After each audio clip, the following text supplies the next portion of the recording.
Mon nom est Martin Thomas Côté en compagnie de Patrice Riverain, Alan Lévesque et Jean-Nicolas Boucher. Et vous écoutez Les Injustes spécial COVID numéro 3 parce que oui, croyez-le ou non, on est toujours confinés.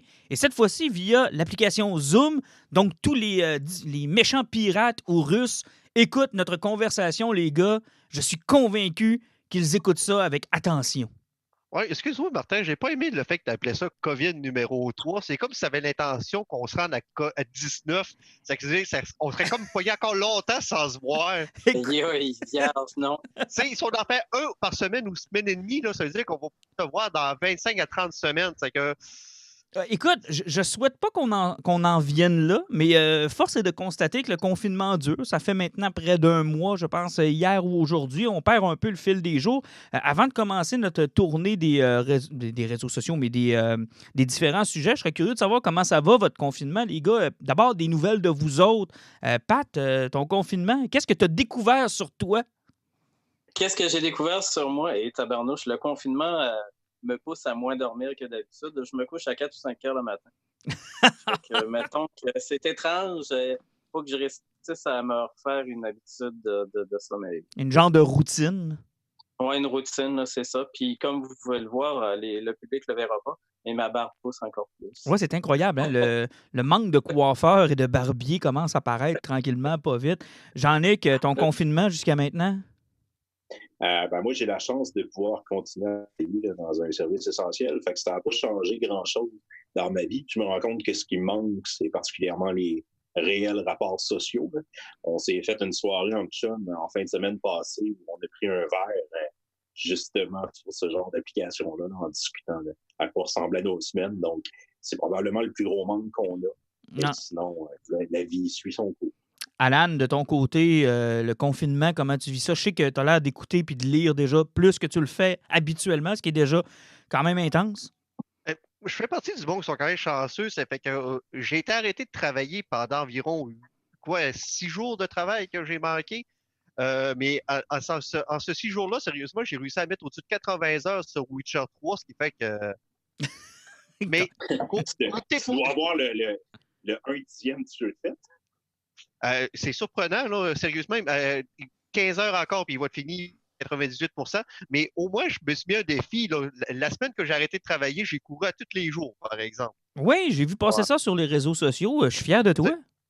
Au moins, il y avait ça parce que sinon, j'ai arrêté une grosse loque humaine ou je sais pas trop quoi. Puis, contrairement à Pat qui se couche à 4 heures du matin, moi, j'ai développé un problème inverse. Je me réveille à 3h30 du matin. Oui, Seigneur.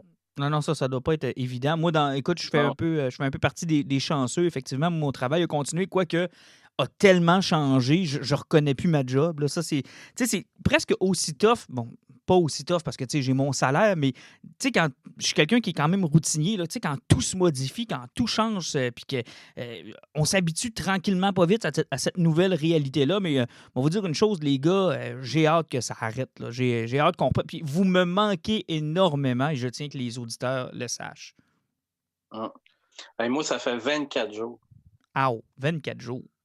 Ouais. Moi, je le compte grâce à mes publications que je fais. Là. Je publie un vinyle par jour, là, puis je le compte de même. C'est la routine puis l'espèce de discipline que je me suis donnée d'essayer d'avoir des interactions à tous les fois parce que sinon, écoute, là, j'ai même pété mes lunettes en y lavant. Fait que, on a vu ça. Vive le confinement, Simon. Mais là, je vois mal là, sur l'application Zoom, puis nos auditeurs peuvent pas le voir, mais tu as réussi à les réparer comment? Avec la colle chaude. On voit ça, effectivement. S'il y a un optométriste qui nous écoute, là. Mais Pat, sérieusement, là, prends du tape en hockey blanc, fait 2-3 tours, ça va être un vrai frère Hanson. Écoute, je le sais. En fait, j'ai checké, là. Je vais peut-être faire changer mon nom pour Pat Hanson. Pat Hanson. C'est le même caractère. Hey, on a du temps qui file, malheureusement, donc je vous arrête dans vos délires parce que je veux qu'on parle de geeking un peu et Dieu sait qu'on en a besoin. On a nos journées complètes pour ne faire que de ça.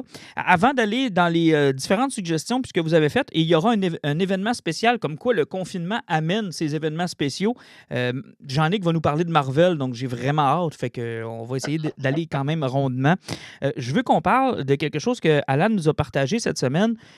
Écoute, ma décision n'est pas encore prise. Il me reste 3 semaines pour la prendre, mais Todd McFarlane, donc le créateur de Spawn, qui était aussi dans les premiers qui ont fondé Image Comics, il a fait Spider-Man, co-créateur de Venom, j'en oublie-tu, là, c'est un monument du comic, on peut-tu dire ça comme ça?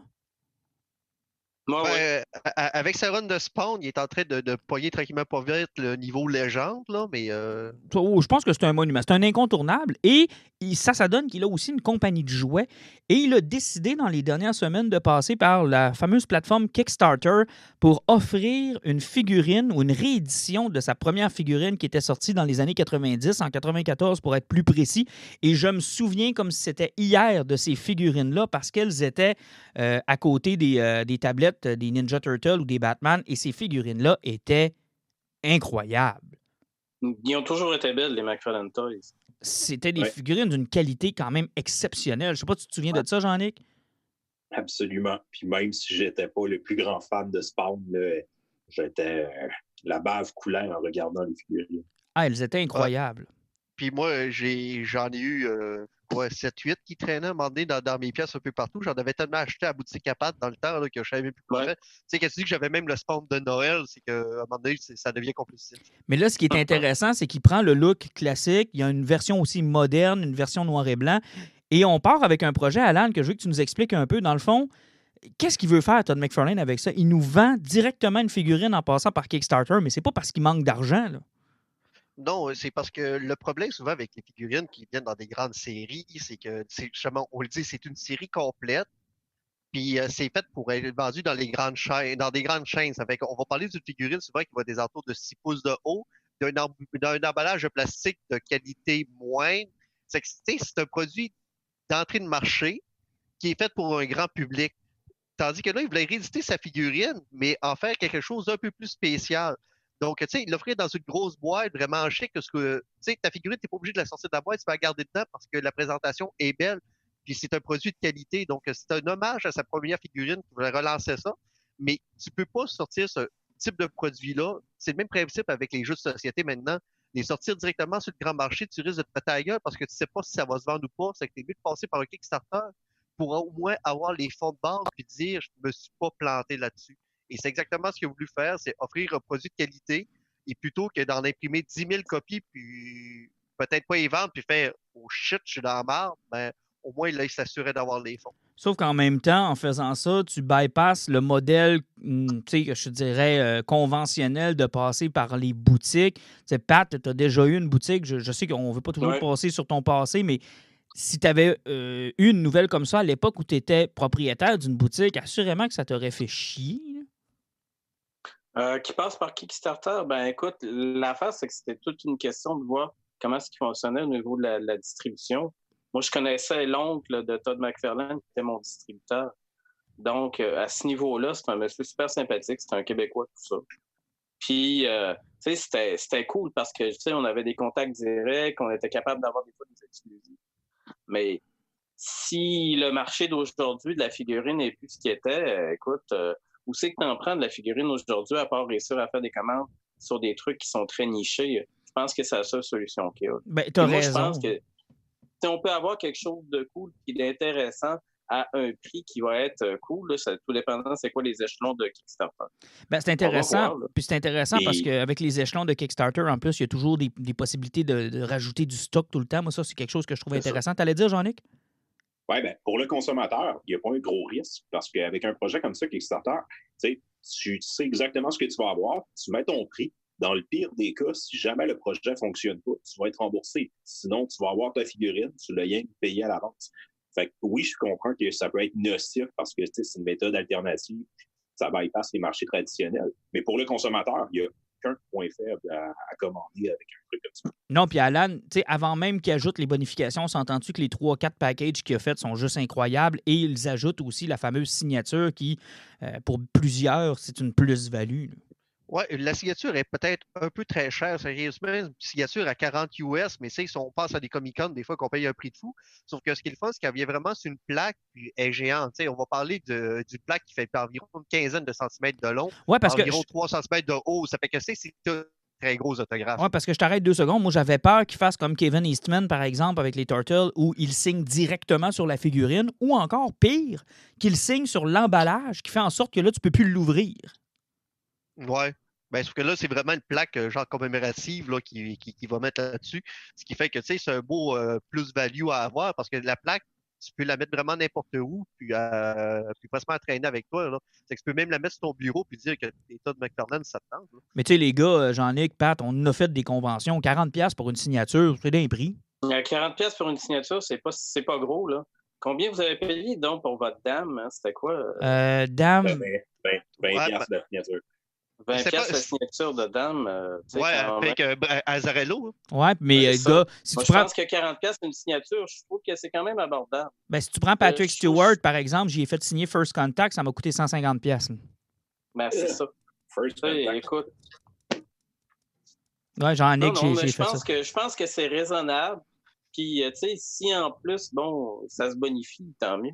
Effectivement. Donc, vous pouvez aller voir sur le Kickstarter. On mettra peut-être le lien, Alan, à moins que tu veux absolument qu'on conserve ça le moins possible d'exemplaires vendus pour qu'elle reste rare. Ouais, il sera pas là, il a réussi à pogner 1 million en même pas 2 jours, ça fait que il va en avoir beaucoup sur le marché. Hey, je pense qu'il est rendu à 2 millions, honnêtement. Ça n'a aucun rapport. 2 millions avec une seule figurine. Et je pense qu'il a pogné presque 1,5 là, déjà, là, puis il reste 3 semaines au Kickstarter. Ça n'a aucun bon sens. Mais bref, allez voir ça. Hein? C'est fou, là. Ah, c'est complètement fou. Puis, tu sais, tant mieux pour lui. Il dit que c'est le premier d'une série, donc éventuellement, peut-être qu'il va en refaire d'autres. Intéressant à suivre. Mais tu sais, la première classique, c'est toujours la plus belle, tu sais. Puis le prochain Kickstarter, mais ça ne sera pas vraiment un Kickstarter, je ne me rappelle plus sur quoi il va le faire. Là. Shane Murphy va lancer une BD aussi en sociofinancement bientôt. Oui, puis tu vois, le Todd McFarlane, quand il a lancé ça, j'ai vu beaucoup de créateurs se poser la question, écoute, moi, mon produit n'est peut-être pas assez fort pour avoir une compagnie de jouets, pour lancer quelque chose dans des magasins. C'est entre autres le cas de l'auteur de Arlene, là, que je ne me souviens jamais de son nom parce que c'est pas prononçable. Celui qui écrit Sunstone, dont je vous ai parlé il y a quelques podcasts. Lui voudrait faire une statue justement de cette série de BD-là, puis il a même proposé des croquis sur sa page Facebook. Fait que tu vois que ça bouille dans la tête des artistes qui actuellement n'ont pas grand-chose d'autre à faire, on s'entend, là? Exact. Juste un mot sur le Comic-Con, on s'en doutait bien, hein, c'est reporté, fait qu'il n'y en aura pas cet été. Je pense pas qu'on peut faire bien du temps là-dessus, mais je suis un peu déçu, c'est ma 2e année, moi, consécutive. Ah, c'est ta seule réaction. C'est ta seule réaction. Oh. Moi, je vais y aller sur une note positive. Martin, tu es encore en vie. Oui, je suis toujours en vie et j'aurai plus d'argent cet été. Donc ça devrait être une autre bonne nouvelle. Tiens, j'ai le goût de commencer. Je suis pas capable d'attendre. Il faut que j'entende Jean-Nic. Jean-Nic, on t'a mis au défi pour ce podcast spécial COVID, le numéro 3 d'une série de 19. On t'a mis au défi de nous parler uniquement de Marvel. Alors, je t'écoute. Ben, c'est ça. Cette semaine, les gars m'ont mis au défi de ne pas parler de DC, même si je suis en train de lire une série fantastique que je vous reparlerai éventuellement. Mais cette semaine, non, je vais m'attarder parce que je me fais souvent l'avocat du diable pour taper un peu sur Marvel, dire que j'aime pas ça, mais je vais vous parler. Ils n'ont pas que des mauvais trucs. Puis j'aimerais vous parler d'une... Ben, c'est pas une série en plus, c'est plus un projet qui s'appelle le projet des couleurs. Comme vous le savez, moi, je suis un gars habituellement d'équipe créative. J'aime les dessinateurs, puis j'aime des auteurs en particulier. Fait habituellement, je suis prêt à les suivre dans les différents projets. Jeff Loeb et Tim Sale, qui sont plus connus pour avoir fait Long Halloween, ont fait une série chez Marvel qu'on appelle la série des couleurs. Il y a Daredevil Yellow, Spider-Man Blue, Hulk Grey, et plus récemment, ils ont fait Captain America White. Le concept, c'est qu'ils racontent un petit peu les origines de ces personnages-là en utilisant les couleurs comme un thème à la fois émotif et un lien avec le personnage. Je vous donne un exemple. Daredevil Yellow. À la base, le costume de Daredevil était jaune. Donc, il utilise cette excuse-là pour mettre son costume jaune dans la bande dessinée, mais aussi pour parler que Daredevil, c'est le Man Without Fear, l'homme sans peur. Et le jaune, c'est un peu la couleur qui est utilisée pour représenter la peur habituellement. Spider-Man Blue, c'est un petit peu... c'est avoir le blues, c'est se sentir un peu triste. Ben, dans Spider-Man Blue, on suit Spider-Man qui lit des lettres d'amour qu'il avait écrites à Gwen Stacy avant sa mort. Fait que la couleur, c'est à la fois, dans le fond, une thématique, mais c'est aussi une manière de raconter des moments un peu plus dramatiques dans l'histoire de ces personnages-là. Puis on utilise le premier grand fight, le premier grand événement. Fait que c'est une belle porte d'entrée si vous connaissez ces personnages-là, un peu comme moi. J'avais pas lu beaucoup de Daredevil ou de Spider-Man. Fait que ça fait une belle porte d'entrée. En même temps, c'est des histoires qui sont super intéressantes. C'est écrit avec la touche qu'on connaît de Jeff Loeb, qui est très humain. Quand même beaucoup de texte. Et l'art de Tim Sale, qui est moi, mon artiste de bande dessinée préféré. Il a un style qui est très émotif, qui est le contraire un petit peu de Jim Lee, qui est un petit peu le contraire du photoréalisme qu'on cherche beaucoup en bande dessinée. Il est beaucoup dans le ressenti. Et tu l'as bien expliqué, là, c'est des belles portes d'entrée pour des personnages de Marvel qui, des fois, ne nécessitent pas nécessairement un shitload de continuité. Là. Ouais, ben, regarde. J'ai oublié de parler de Hulk. Ouais, Hulk, c'est bon. Mais Spider-Man Blue, moi, c'est mon préféré. Je l'ai ici, d'ailleurs, à la maison. Puis, effectivement, là, c'est vraiment des belles pièces. Hulk gris, c'est vraiment particulier parce que gris est une couleur, normalement, que tu n'étais pas vraiment supposé utiliser parce que c'est tellement terne et neutre. Oui. Puis, Hulk gris, c'est une drôle d'histoire parce que la raison pourquoi ils ont fait Hulk gris, c'est que dans les premières impressions, quand le personnage de Hulk a été créé, les premières impressions de la bande dessinée, ils voulaient qu'il soit vert, mais le personnage est sorti gris parce qu'il y a un problème d'impression. Mais eux autres, ils l'ont utilisé comme si c'était sa première transformation. Parce que je vais vous laisser le plaisir de découvrir ça. Mais tu sais, encore une fois, il y a une raison pourquoi ils ont utilisé la couleur grise pour raconter l'histoire. Est-ce que c'est véritablement terminé? C'est une série qui était super géniale, ça. Moi, je les vendais là, quand ça a sorti. Et c'était fabuleux. Mon favori, moi, c'est reste quand même Daredevil Yellow, qui est fabuleusement bien écrit. Mais est-ce que c'est c'est cœur, hein? Est-ce que c'est officiellement terminé? Parce que Jeff Loeb et Tim Sale, ça fait longtemps qu'on les a pas vus travailler ensemble. Ouais, Erika Blanc qui avait traîné de la pâte a été le dernier. Ah, puis il n'a pas fait d'autres. C'est la conclusion, ça, je pense. Parce qu'il aurait pu avoir un Iron Man Gold et j'aurais été très content, tu sais.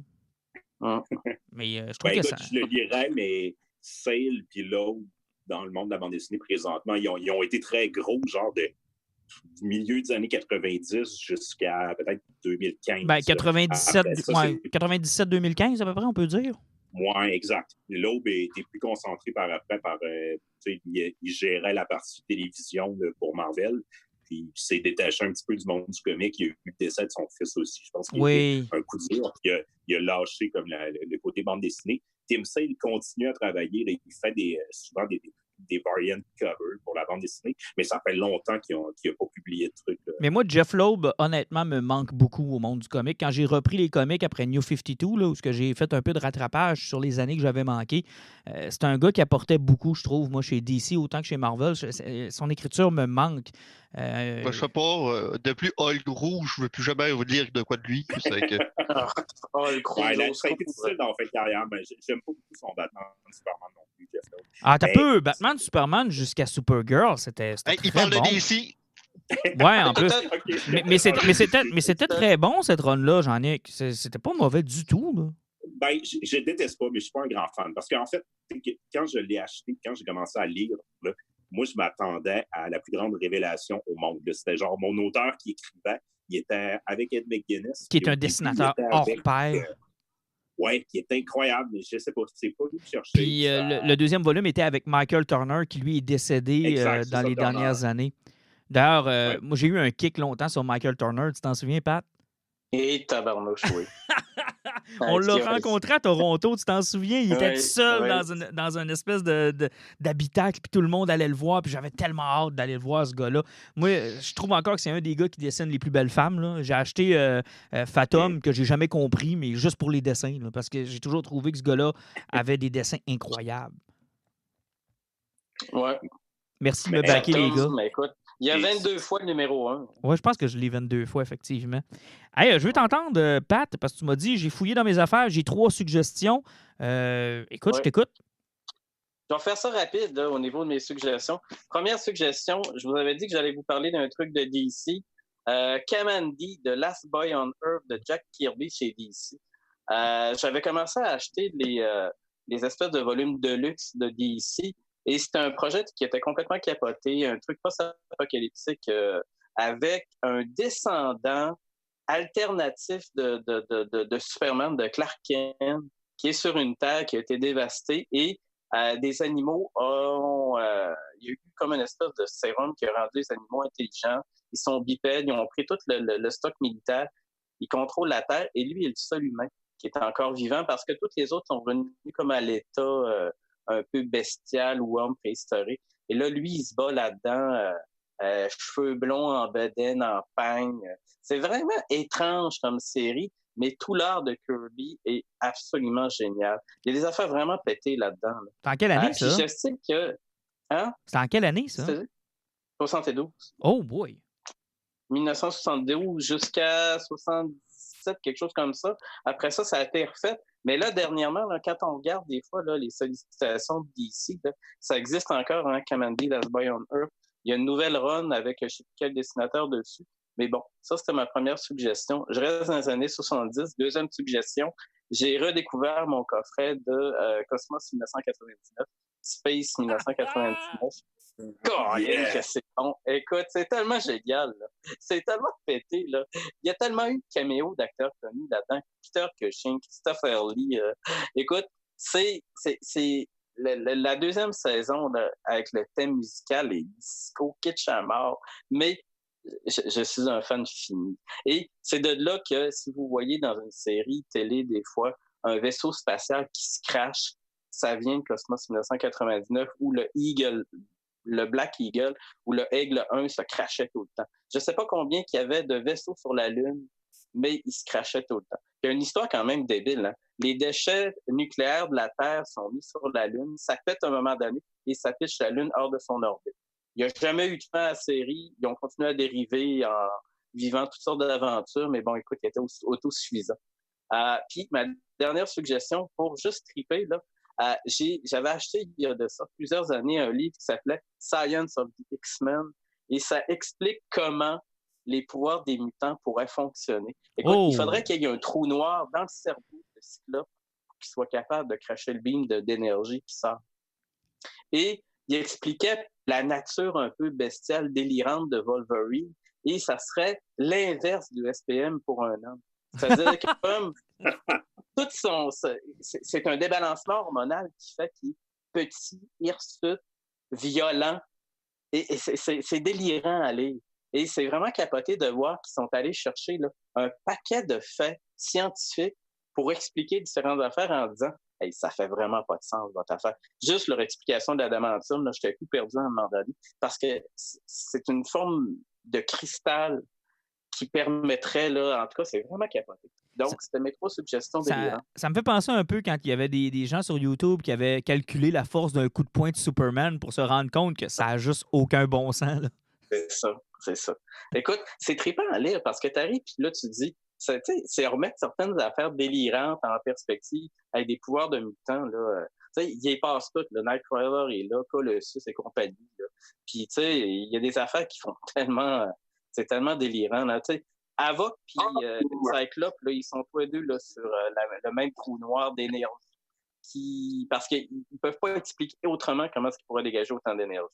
Incroyable. Alan, merci Pat. Alan, toi, c'est plus vers les jeux vidéo que tu t'es retourné. Tu en as parlé tantôt. J'aimerais ça savoir un peu quel jeu vidéo tu nous suggères. Ouais, les jeux vidéo, puis aussi mon omnibus, mais côté jeux vidéo, tu sais, vous aviez écouté dernièrement la série de Witcher que j'avais pas regardé, mais vu que j'ai comme arrêté de travailler, puis ça fait des années que j'avais les jeux de Witcher qui traînaient sur le côté, j'ai relancé et je me suis lancé dans Witcher 2 et 3. Et? Donc, Witcher 2, ça date de longtemps, puis on voit que c'est un jeu qui était monté à moitié pour PC, ça fait que c'était particulier, c'est très vieux. Et concernant Witcher 3, sérieusement, j'ai pas loin de 80 heures de mise sur le jeu, je l'ai presque fini quand même, il me reste une expansion plus finir le jeu, mais il y a tellement de side quests, le jeu il est beau, il est plaisant, mais il y a un côté qui me tombe un peu sénère là-dedans, c'est que c'est un jeu qui est narratif, ça fait que pour réussir à évoluer et monter de niveau, c'est l'histoire qui le fait et non vraiment tes combats avec les monstres. Ça fait que, tu sais, même si tu fais beaucoup d'exploration, tu perds ton temps, ton personnage n'évolue pas. OK. Tu sais, et c'était même à peu près le même problème qu'on avait eu avec Dragon Age, le troisième, où ce que. Ouais. Puis à un moment donné, Dragon Age, si tu te trompais, tu avais fait des missions trop fortes, tu levais l'intro, ben le reste du jeu devenait trop facile parce que tu étais trop fort. C'est que, sérieusement, Witcher, il y a des bouts que je peux jouer 10 heures de film, puis je montais même pas d'un seul niveau, là. Ouais, ça, c'est un peu poche. La série Netflix. Personnellement, oui, ça me donne envie de lire parce que j'ai tellement entendu, tu sais, au niveau du mythos, j'ai ramassé quand même une couple d'informations qui fait que je me pose la question que si j'écouterais la série, est-ce que je serais aussi perdu que tout le monde qui ont fait qu'est-ce qu'il dit là? Ah, moi, j'ai décroché. Moi, ça a pris un épisode, puis c'est pas parce que c'est mauvais, là. C'est vraiment moi qui s'est dit, est-ce que j'ai le goût de redécouvrir un univers puis de mettre du temps là-dedans? Puis j'ai comme skippé à autre chose, là. C'est vraiment, vraiment pas parce que la série est mauvaise. J'ai juste fait comme, j'ai pas le goût de m'investir là-dedans, là. Ouais, Moi, mais j'avais eu de la misère avec la trame temporelle, mais tu sais, c'est une bonne série quand même. Ouais, ça s'écoute bien. Ouais. oui, effectivement, mais tu sais, le jeu est le fun, sauf que je vais faire un comparatif avec un jeu que j'avais parlé quand même l'année passée avec le dernier Assassin's Creed Odyssey. Odyssey, ça ressemble beaucoup à ce qui est présentement de Witcher, mais en enlevant tout le côté négatif un peu, c'est fait que il y a moins de looting, il y a moins de construction d'armes à faire, puis plutôt que courir toujours après l'équipement qui est plus fort, ben Assassin's Creed te permettait d'aller voir un forgeron puis faire leveler ton équipement au niveau de ce que tu es rendu, ce qui est d'une certaine façon moins gossant un peu. Oui, c'est sûr, ça. Mais au niveau de la trame narrative, le jeu il est incroyable, par exemple. Et Ça, je peux pas y enlever. l'autre jeu? Ben, l'autre jeu, là, j'avais fait le premier Ori, puis là, je suis tombé sur le deuxième, Will of the Wisps. Et sérieusement, ça, c'est un platformer où tu joues avec une espèce de petit esprit de la forêt qui est blanc puis qui court après la lumière dans un monde de ténèbres. C'est un jeu qui demande beaucoup de skill pour aller chercher une couple d'items, puis les combats sont pas super faciles, mais c'est un jeu qui est mais ultra cute, avec une trame sonore qui est incroyable, et c'est le genre de jeu cave que tu la regardes avec toujours un moton, là, puis en ayant envie de pleurer parce que tout est tellement triste, puis tout est tellement bien monté. C'est un jeu qui est incroyable pour ça, parce que c'est un jeu que tu as du plaisir à jouer, mais qui te fait vivre une tonne d'émotions. Là, c'est beau, c'est sentimental, puis sérieusement, ça prend une quinzaine d'heures à faire pour pratiquement te lancer le jeu au grand complet. C'est que c'est quand même quelque chose qui est rapide, là, mais juste pour la musique, puis l'allure du jeu, puis l'histoire, là, il faut se garrocher là-dedans. Là. Mais c'est exclusif Microsoft. Et rapidement, tu nous bombardes d'images de Heroes Reborn, ton omnibus qui a l'air magique. Là, j'ai vraiment le goût de lire ça. Sauf que je sais pas où est-ce que ça se situe. Je vais-tu me mêler? C'est-tu accessible? Ben, c'est presque impossible de se mêler parce que c'est tout de suite à Onslaught en 1995 quand Magneto avait fusionné avec Xavier. Puis il y avait eu le méga event où il y avait plusieurs héros qui étaient morts en le combattant. Donc on avait Captain America, Iron Man, il y avait une partie des Avengers aussi qui étaient morts là-dedans. Hulk avait été défusionné. Bruce Banner était parti de l'autre côté, puis Hulk était resté dans l'univers normal. Mais quels héros se sont suicidés pour battre Onslaught? Franklin Richard, qui est le fils de Reed et Sue Richard, lui, il avait découvert qu'il avait un pouvoir de créer des univers parallèles. Ça fait que les héros qui sont morts, il les a juste téléportés d'un autre univers, puis il a recréé une nouvelle genèse à tous ces héros-là. Donc, c'est une époque où ce que Marvel est en train de s'écrouler parce que ça allait pas super bien, parce que le milieu des années 90, on sait tout qu'au niveau du comic, ça allait pas super bien. DC, à l'époque, avait tué Superman. Il avait enlevé le pouvoir à Wonder Woman, puis il avait brisé le dos à Batman. Effectivement, c'est qu'il il relançait le personnage, puis Marvel, eux, qu'est-ce qu'ils ont fait en faisant partie de ces héros-là? Ils ont été voir la gang qui avait envoyé chier le comic standard, donc la gang de Image, que Rob Liefeld, Jim Lee et Mike Deodato. En tout cas, tous ceux-là qui étaient partis chez Image, ils sont allés voir, ils ont fait on vous donne carte blanche, vous prenez les héros qu'on a rebootés, vous avez 6 numéros chaque, faites ce que vous voulez. Et ça donne du bon stock. Ça donne du bon stock. Ils ont réimaginé les personnages avec des origines qui sont très rapides. Ça fonctionne super bien. Ce qui est surprenant, c'est que Rob Liefeld, sur 95% de son dessin, il est quand même relativement efficace. Jim Lee est toujours aussi cool. Mais non, mais sérieusement, moi, ce que j'ai plus aimé, là, c'était le côté épique là-dedans. Puis comme je vous ai montré plusieurs images, vous ne pourrez pas le voir, là, mais c'est que l'utilisation du splash page, du double page de l'époque. Ah ouais, c'était fou, ça.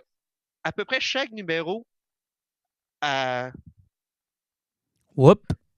Non, c'est beau. OK, ça fait que ils nous donnaient ça à peu près chaque numéro, il y avait au minimum 1 ou 2 gros double pages, là. Puis les dessinateurs se faisaient du fun. Là, sérieusement, c'est un gros plaisir fou. On retrouve la dynamique du côté qui était le fun du comique, tu sais, parce que c'était juste du gros fun fou sans se trop se casser la tête. C'est quelque chose à découvrir, là. Si on veut connaître l'origine des héros de nos jours, là, des années 2000, c'est pas mal par là qu'il faut commencer chez Marvel. Hey, je vous libère, les gars. Moi, je vais finir de mon côté. Vous allez pouvoir le découvrir en écoutant le podcast parce qu'on a atteint la limite concernant notre logiciel. Donc, je vous laisse filer. Puis moi, je vais terminer de mon côté. Ouais, puis si tu veux, tu peux passer un petit mot sur Dune aussi, les images. Oui, mais Oui, ça, je vais attendre que vous soyez là pour en reparler. OK, Parfait. Fait que je vous libère, puis je parle du mien. parfait. Salutations. On va découvrir Salut. en même temps que nos spectateurs. Exactement. Salut, les gars. Ben, je termine avec moi parce qu'effectivement, j'ai eu aussi l'occasion de lire, d'écouter pas mal de stock. Entre autres, moi, j'ai eu à écouter le deuxième Troll avec les enfants, évidemment. C'est ma première expérience vidéo on demand parce qu'avec les cinémas fermés, bien évidemment, pas le choix. On a été obligé de passer par la vidéo on demand. Le prix semble quand même assez élevé, là, 19,99 pour la location d'un film, mais il faut penser qu'une sortie au cinéma avec des enfants, ça peut coûter au-dessus de 75$ là, quand je m'y mets pour vrai, là, avec les pop-corns, les bonbons, la liqueur, etc.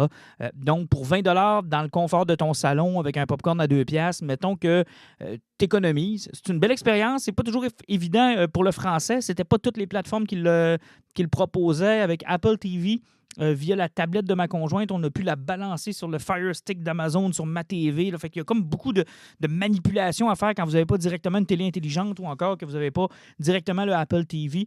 Il y avait ça de tannant, mais une fois que tu t'es seté puis une fois que tu sais comment ça fonctionne, c'est quand même agréable. Le film en tant que tel, c'était génial. Là, on aurait vraiment trippé de le voir au cinéma. Puis tu sais, ça me faisait penser, est-ce que cette expérience-là a remplacé mon trip d'aller au cinéma avec les enfants? Tu sais, la réponse est non. Je veux dire, ils ont fait des records, c'est correct. Ils auraient sûrement fait plus si ça avait été au box-office. Est-ce que j'aurais eu une meilleure expérience au cinéma? Moi, je considère encore qu'une sortie au cinéma, ça a quelque chose de spécial. Ça a le mérite de faire changement, de sortir, d'être dans une autre ambiance avec un son qui est beaucoup plus agréable. Surtout que c'est un film qui a beaucoup de musique. Donc, c'est intéressant quand on a les gros haut-parleurs des cinémas plutôt que celui de la télé où on a juste l'impression de réécouter un film qu'on a déjà vu ailleurs. Mais pour le film en tant que tel, c'est superbe. Et l'autre sortie, parce que Troll ont fait une sortie genre vidéo on demand, donc 19,99 sur différentes plateformes. Du côté de Disney, avec Onward, qui était le dernier film de Pixar, a eu une semaine ou deux, je pense, au cinéma. Et la crise est arrivée pendant que le film prenait l'affiche. Donc, on a fermé les cinémas pendant que ce film-là était à l'affiche. On n'avait pas eu encore l'occasion de le voir et débarquer sur Disney+ dans les dernières semaines. Et honnêtement, quel merveilleux film de Pixar qui, j'espère, va quand même obtenir le crédit parce que il n'aura pas sorti au cinéma, peut-être qu'on ne l'aura pas tous vu. Il y en a qui ne le savent peut-être pas qu'il est sur Disney+. Il y en a qui se demandent si c'était un exclusif Disney+. C'est un vrai film de Pixar. Il y a un peu de confusion autour de ce film-là. Mais moi, je vous dis, n'hésitez pas. C'est tellement un beau film. Pixar qui font preuve d'imagination, c'est incroyable. Ils ont pris un monde fantastique où il y a des elfes, des trolls, des fées.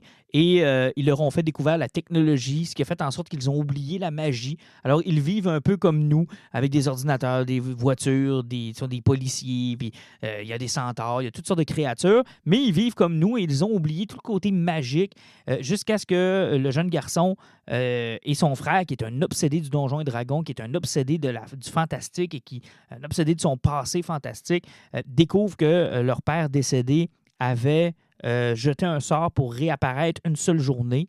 Malheureusement, le jeune n'a pas assez de pouvoir pour le faire apparaître au complet, ne lui fait apparaître que les jambes. Et la quête, c'est de retrouver une pierre pour mettre sur le bâton magique du jeune pour faire apparaître le reste du corps de son père. C'est une belle histoire, les enfants ont adoré. Vraiment, là, génial. C'est de valeur que la pandémie ait coupé l'élan de ce film-là parce que les Pixar, on sait, font énormément d'argent habituellement au box-office. Malheureusement, ça ne sera pas le cas pour ce film-là, qui est par contre disponible sur Disney+. Ça vaut la peine de vous abonner. Je sais que si Alan était là, il dirait qu'il y a Clone Wars aussi, donc faites donc un 2 pour 1.